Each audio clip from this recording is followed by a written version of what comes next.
My daughter looked straight at me across the dinner table, her smile tight and rehearsed, and told me I needed to start paying rent or move out. The words landed hard enough that my hands trembled against the edge of my plate. For a moment, no one reached for their fork. Her husband shifted beside her, eyes fixed on the table, as if he knew exactly what to do to avoid confrontation. I felt something old and sharp settle in my chest.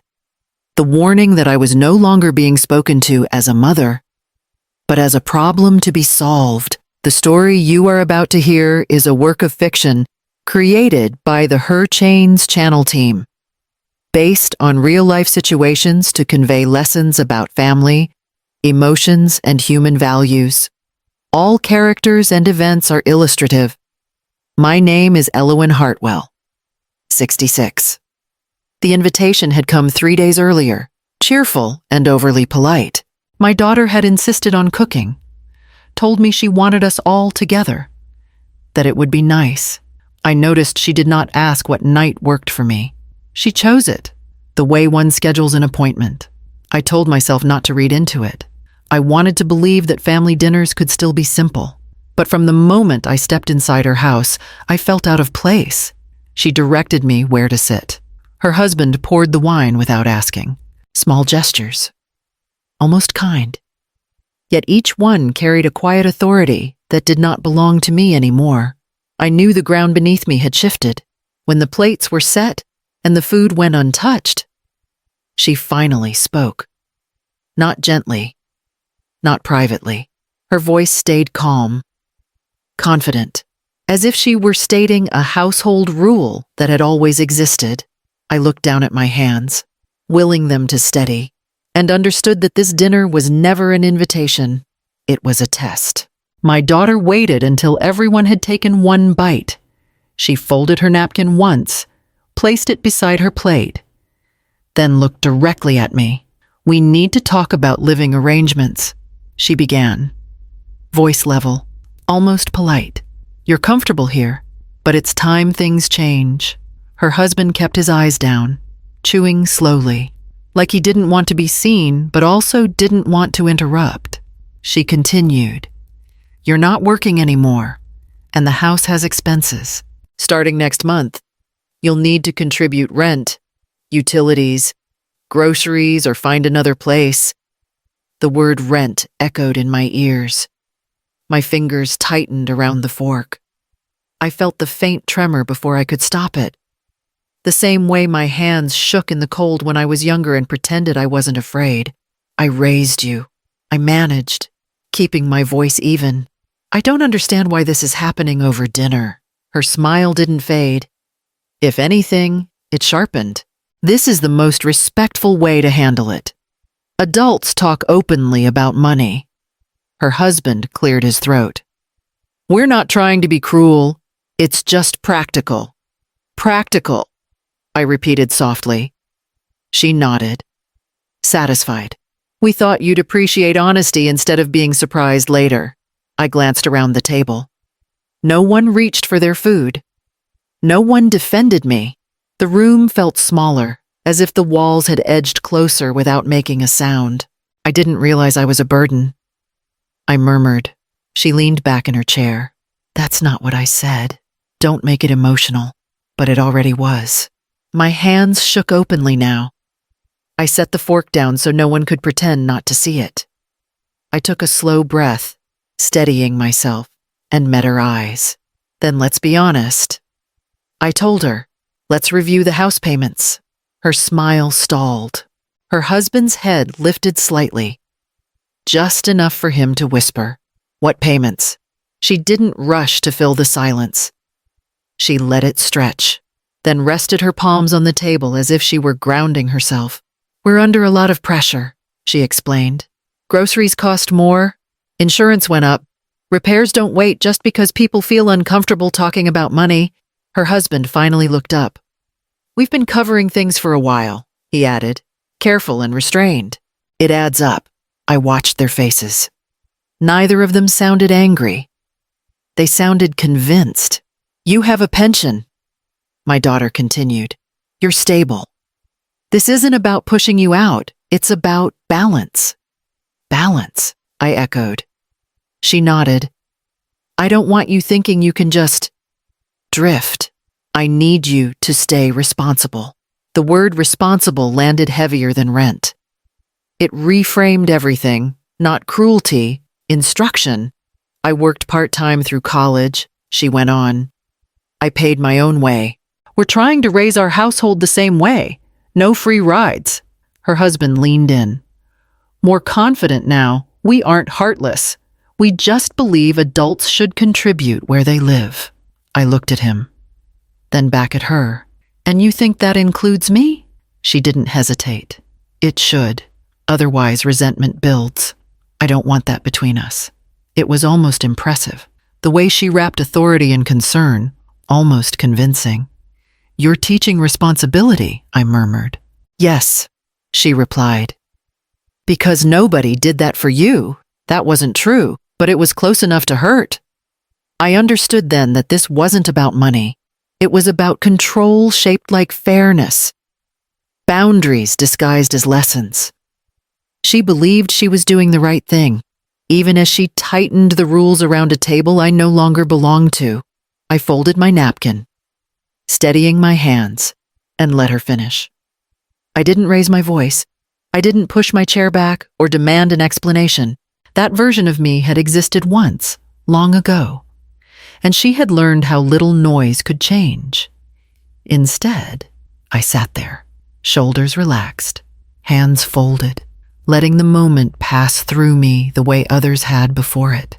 Silence had always been my first language. I'd learned it early, back when keeping the peace mattered more than being understood. I'd swallowed comments, softened truths, paid what needed paying without asking for acknowledgement. It was easier to smooth things over than to explain myself, easier to absorb discomfort than to create it. My daughter mistook that quiet for agreement. She glanced at me, waiting for resistance. When it didn't come, her posture loosened. I knew you'd understand. She added, gentle now. You've always been practical. Practical. That word had followed me for decades. Usually when someone needed me to carry more than my share, her husband nodded in approval. This doesn't have to be awkward if everyone stays calm. I stayed calm because it was familiar, because reacting would have confirmed their version of me emotional, dependent, unreasonable. I kept my gaze steady, my breathing even. While something inside me shifted, I realized I wasn't quiet because I agreed. I was quiet because I was choosing when to speak. The years I'd stayed silent had taught me patience. They'd also taught me the cost of letting others define the rules without question. I felt the old instinct to shrink, to reassure, to promise I wouldn't be a problem. Instead, I let the silence work for me. When I finally lifted my eyes, I knew I wouldn't argue. I wouldn't plead. I would protect myself the way I always should have by deciding what I was no longer willing to carry. I picked up my glass and set it back down without drinking. My voice stayed light when I spoke, almost conversational. So how are you handling the house costs these days? I asked. Utilities, repairs, all of that. My daughter didn't hesitate. We budget carefully, she replied, confident. It's not complicated if you're organized. Her husband shifted in his chair. He focused on his plate. Then the wall, anywhere but my face. I added, that furnace isn't new. And the roof needed repairs last winter. She nodded, still composed. We've been on top of it. Homeownership means planning ahead. I watched the way she leaned back, comfortable in the authority she believed she held. Insurance isn't cheap either, I continued. Neither are property taxes. We manage. She insisted. We always have. Her husband cleared his throat. Some months are tighter than others. He offered, careful, but that's normal. Of course. I agreed. Things add up. He went quiet again. His jaw tightened. I noticed how his hands folded together, then separated, then folded once more. My daughter smiled, relieved. That's why we're having this conversation. Everyone needs to pull their weight. Pulling weight matters, I murmured, especially when costs increase unexpectedly. She tilted her head. Is there something specific you're worried about? Not worried, I answered. Just curious how the numbers break down. The room shifted. It wasn't dramatic. No raised voices. Just a subtle tightening, like everyone had leaned an inch closer to the table. Her husband finally looked up, then away again. We don't keep everything itemized, he muttered. That's understandable. I told him gently. Most people don't. My daughter's confidence held, but it thinned at the edges. She straightened her napkin, smoothing it twice. We know what we're responsible for, she insisted. I nodded, letting the moment settle, aware that a single question had made everyone measure their words more carefully than before. I waited until the conversation thinned, until the confidence in my daughter's posture had nowhere left to settle. Then I leaned forward, resting my hands flat on the table. Let's review the house payments, I told her. The words weren't sharp. They didn't need to be. They landed anyway. Her smile faltered. Just for a breath. She blinked once, then again, as if the sentence hadn't arranged itself correctly in her mind. What do you mean, she asked. Slower now. The payments, I repeated. For the house? Her chair creaked as she shifted. We already talked about expenses. That's not what this is about. It's part of it, I replied. It always is. Her husband leaned closer to her, lowering his voice. I heard the whisper clearly, fragile and rushed. What payments? She shot him a look, quick and warning. Don't start, she murmured back. I didn't raise my voice. I didn't rush. I think it's worth being clear, I continued. We're discussing money, responsibility, who carries what. That deserves accuracy. She folded her arms. This feels unnecessary. Only if everything is exactly how you think it is. Her breath caught. She looked down at the table, then up at me, searching for the familiar version of her mother who would soften, who would redirect. I didn't move. Her husband swallowed. We handle the bills, he insisted. Though the certainty was gone, that's what matters. Handling and paying aren't always the same. I answered. The room went still. No one reached for a glass. No one adjusted their chair. My daughter's hands lay motionless in front of her, fingers pressed together so tightly the knuckles had gone pale. You're making this sound complicated, she muttered. It is complicated, I replied. Money always is when it's been quiet for too long. She opened her mouth, then closed it again. The authority she'd worn all evening slipped, replaced by calculation. Her husband stared at the table, his jaw working as if he were counting something under his breath. I stayed where I was, calm and present, letting the weight of the sentence settle. The ground beneath the table had shifted, and they could feel it, even if they didn't yet understand why. I reached into my bag and took out a thin folder, worn at the edges from years of being opened and closed in private. I placed it between us, not dramatically, just firmly enough that it stayed where I put it. I didn't bring this to embarrass anyone. I brought it because the conversation turned to responsibility. My daughter stared at the folder as if it didn't belong on her table. What is that? She asked, voice tight. Records, I replied. Bank statements. Transfer confirmations. Her husband shifted first. This is getting out of hand. It already is, I told him. I opened the folder and slid one page forward, 5 years ago. After the refinance, the payments increased. You remember that year? When things felt tight, she frowned. We handled it. I did. I corrected gently. Starting in January, 5 years ago, every month. Her breath caught. That's not possible. It is, I answered. $2,400 each month. Sometimes more when escrow adjusted over the following years. Her husband leaned in. eyes scanning the page. His face drained of color. "These are transfers from your account." "Yes." "For how long?" he asked. 60 consecutive months, I replied. "Before that, I covered 3 missed payments when the consulting work dried up. That totaled $7,200. My daughter shook her head slowly. "You never told us." "I was asked not to," I replied. "You were stressed." I didn't want to add to it. She laughed once, sharp and brittle. "So while we were talking about rent, you were asking me to pay to stay in a house I've been paying for." I finished. Silence pressed down on the table. Her husband sank back in his chair, both hands running through his hair. "That means the total, $147,600, I said, "not counting insurance and property taxes I covered during the lean years." Her mouth opened, closed, opened again. We assumed. "You assumed I was drifting," I replied. "You assumed quiet meant dependent." Her eyes filled, but I didn't look away. I didn't want control. I continued. I wanted stability for all of us. Her husband stared at the paperwork, voice barely there. "We told people we were managing. I let you," I replied. "Because pride can be fragile."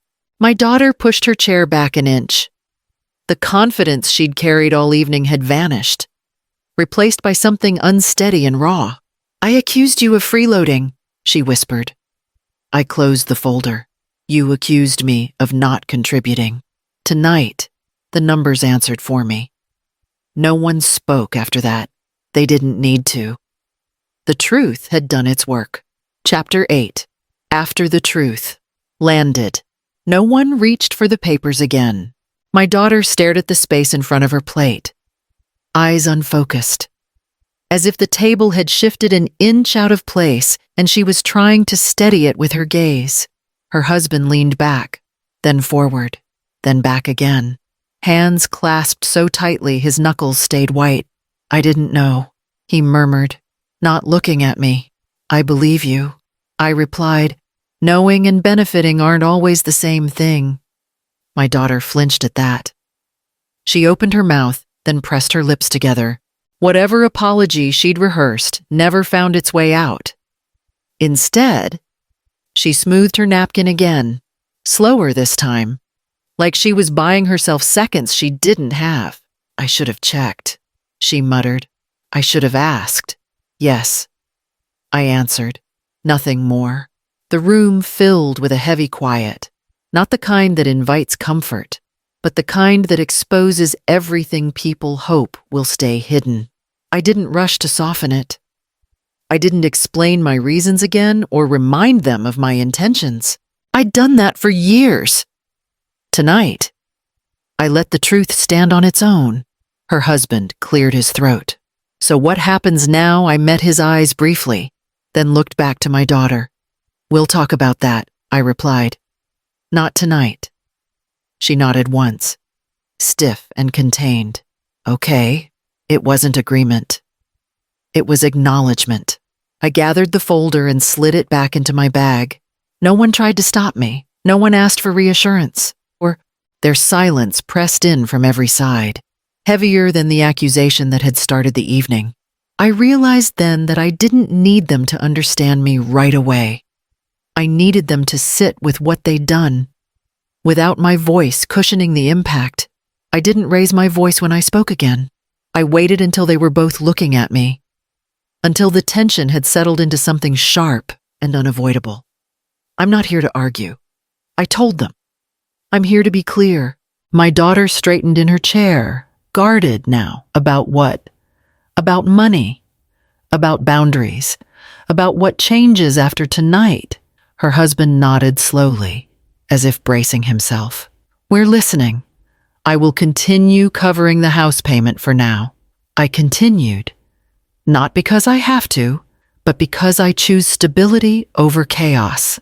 My daughter exhaled, relief flickering across her face. "But," I added, "every payment from this point forward will be documented as a loan, with records. With terms? Her relief vanished. Alone. Yes, I replied. With interest and a repayment schedule. Not punishment. Accountability? Her husband ran a hand over his face. We can't repay $147,600. I know, I said evenly. That's why you'll have options. She leaned forward. What kind of options? You can sell the house and downsize to something you can afford. The proceeds would repay what's owed. I paused. Or you can stay here. And when the estate is settled one day, the debt is cleared first. Her eyes filled. It means this isn't invisible anymore, I replied, and neither am I. She shook her head. You're changing everything. No, I answered. I'm correcting it. Her husband spoke carefully. And if we don't agree, then the payments stop. I replied, immediately. No threats. No drama. The room went quiet again. But it was different this time. Heavier. Final. My daughter swallowed. We were trying to take control. I understand, I told her. But control without truth turns into harm. She looked at me then. Really looked. As if seeing the weight of the years she'd mistaken for weakness. I'm not asking for gratitude. I continued. I'm asking for respect. And respect requires honesty. No one interrupted. No one challenged me. I gathered my bag and stood. Steady and certain. Knowing that whatever came next would be built on terms I had finally claimed as my own. I stood and slipped my bag over my shoulder. No one tried to stop me. My daughter's hands rested on the table. Still and uncertain. Her husband followed me to the doorway, then stopped, as if a line had been drawn he couldn't cross. We'll read everything, he offered. We'll take it seriously. I expect you to. I replied. And I expect honesty. That's the price of staying connected. My daughter rose halfway, then settled back into her chair. I didn't see you, she murmured. I thought quiet meant you were fine. Quiet meant I was carrying it alone. I told her, that ends tonight.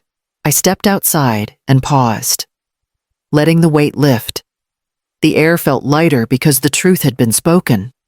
Not because it was easy. In the car, my phone buzzed. I didn't check it. Check. Some conversations need time before they can be addressed calmly.